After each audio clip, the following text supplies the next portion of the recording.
Let's talk vectors. In this course, vectors are going to mean a lot of different things by the end.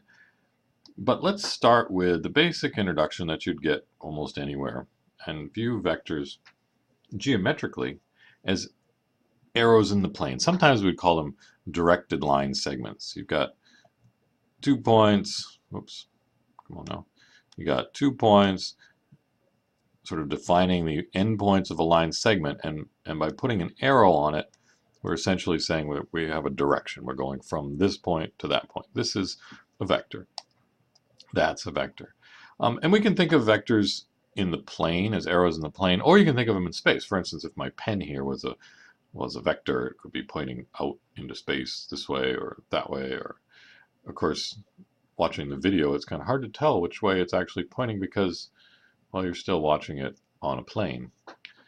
But arrows in space are often used. You'll see them in physics classes and engineering classes and whatnot, that vectors are these directions. We're going to go through a lot of different terminology here just to make sure we understand it. Each vector has an initial point and a terminal point. In the directed line segment, there's the beginning one and there's the end one. We call it initial point and terminal point. There's also the notion of the length of the vector. If you take out your tape measure and you measure here and you say, oh, 1 inch, 2 inches, 2.5 inches, that's how long that segment is, then that's the length of the vector. Literally measure the length. We talk about the direction of a vector. Did you ever see Despicable Me? One of the villains is Vector. He has both magnitude and direction. Now, magnitude is another word for length, and direction. Direction is going to be a little tricky for us to define. I mean, it's, I think, pretty clear when two vectors have different directions. They're pointing different ways. But what do we actually mean by direction? It's going to take a little more work before we can state a definition. Some people would say, at least in the plane, you could set a standard direction as 0 and then measure an angle from there. So different vectors would be at a different angle from this fixed 0.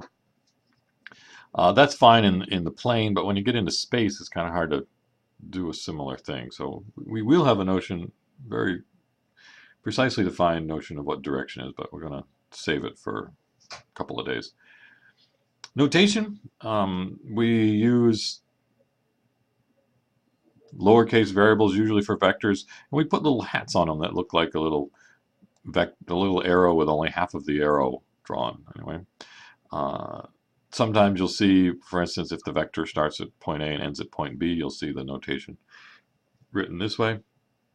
The textbook that we're using just uses a boldface V rather than put a little arrow symbol over it.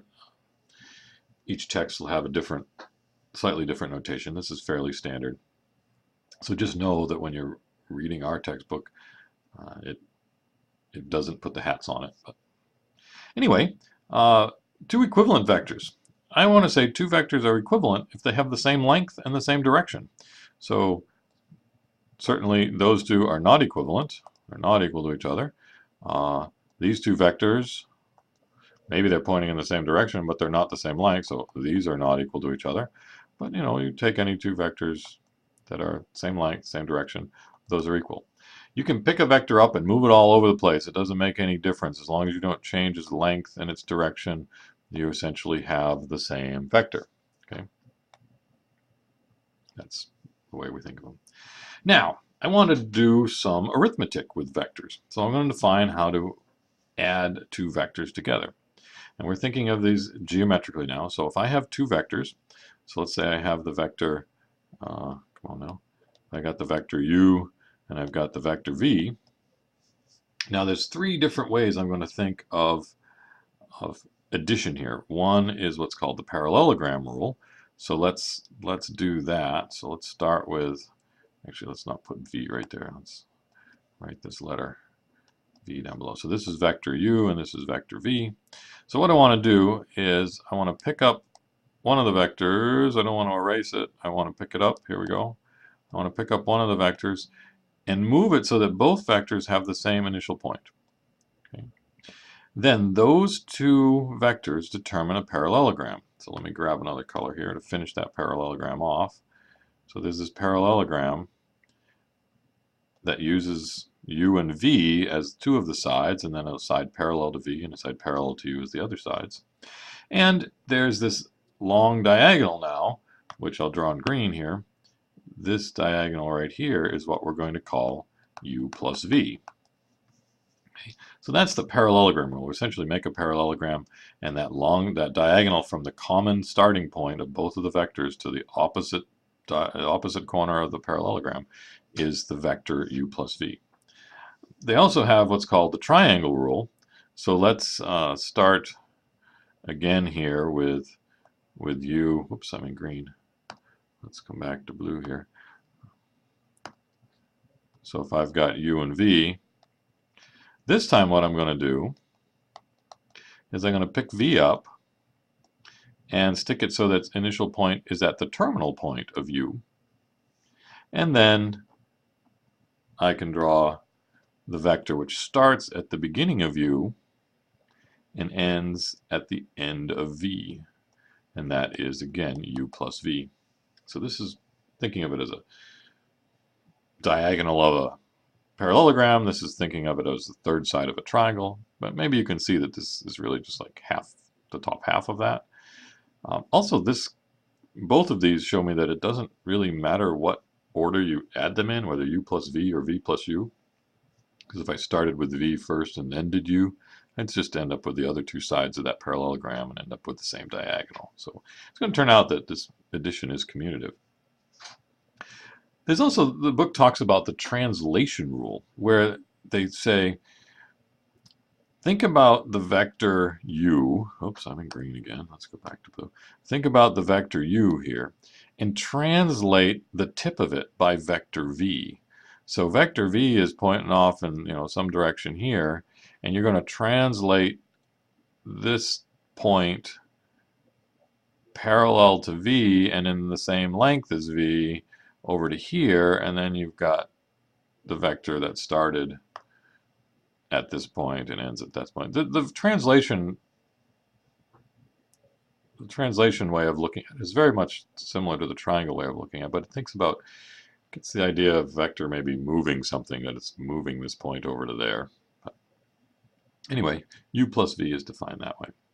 Now, there's a couple of notions that I want to get across here in terms of addition, and one of them is, I don't have it written down here, I should have what's called the additive inverse, the zero vector.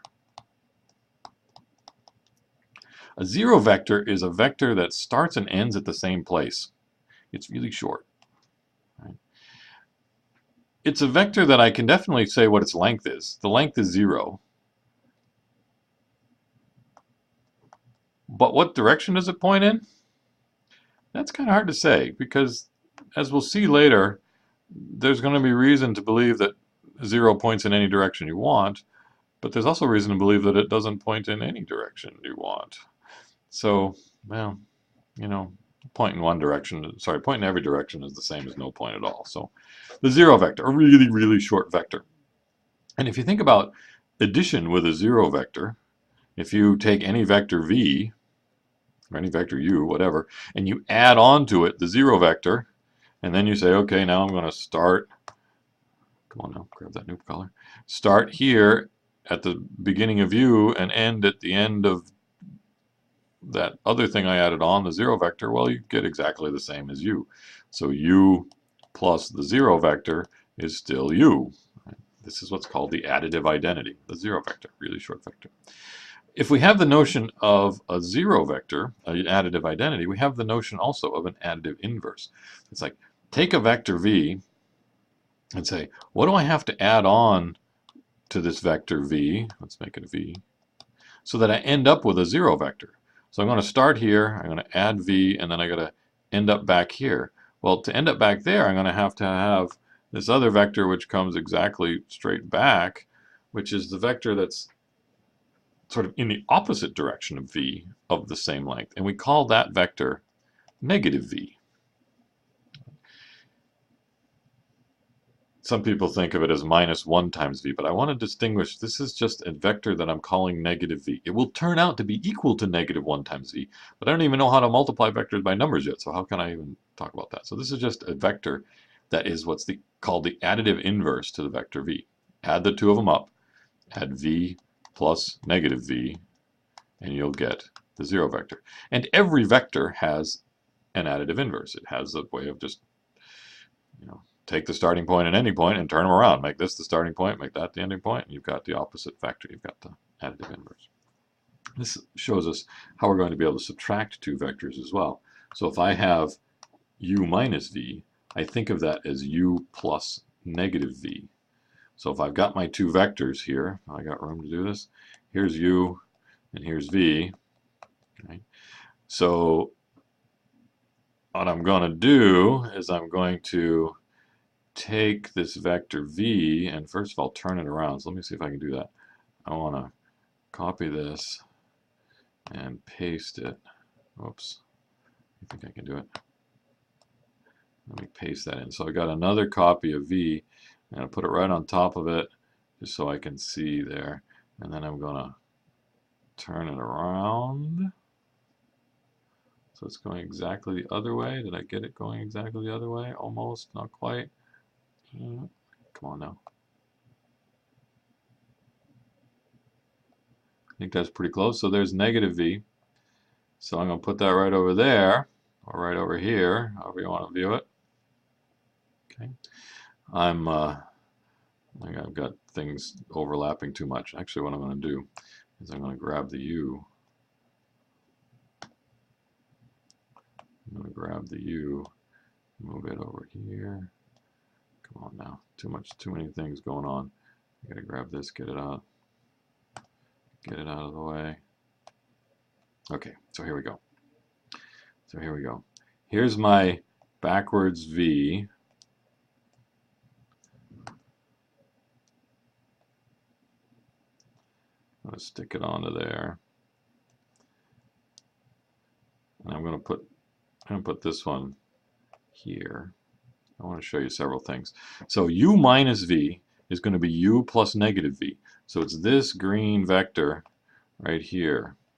This is u minus v. Started here, we did u, and then we did the opposite of v. Notice that that green vector is parallel to this green vector. So where we had that diagonal of, if I had u and v, to add them, I ended up with the long diagonal. To subtract them, I end up with the other diagonal. Now, I say long diagonal. It's only long because I happen to draw the angle here is less than pi over 2. But u minus v goes this way, across the other diagonal. One thing to keep in mind is that v minus u would go the other direction. And I can never remember which way it is.